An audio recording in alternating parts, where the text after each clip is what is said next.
यहां पर सियासी बयानबाजी नहीं बल्कि दुनिया की क़यादत के सामने जहां पर इसराइल या इसराइल के मुजालिम का नाम लेना भी बड़े से बड़े लीडर भी उनका मुंह नहीं खुलता, वहां पर पूरी दुनिया की क़यादत के सामने इसराइली वजीर आज़म और उसकी वफद के सामने फलस्तीनियों पर होने वाले जुल्म और इसराइल का नाम लेकर जिस तरह मजम्मत की गई, वो मेरे लिए मुस्लिम लीगी के तौर पर नहीं, सिर्फ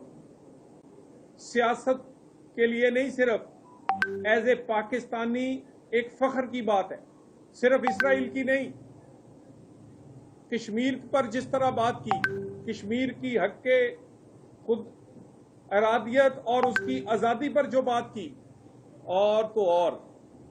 इंडिया को जिस लहजे में पुकारा है शहबाज शरीफ ने और जिस तरह डेस्क पर हाथ मारकर पाकिस्तानी कौम के जो इजहार किया है, पाकिस्तानी कौम की जो जज्बात हैं उसका, वो काबिल दीद था। वो भारत को जवाब हो या कश्मीर की हमायत या इसराइल के मुजालिम,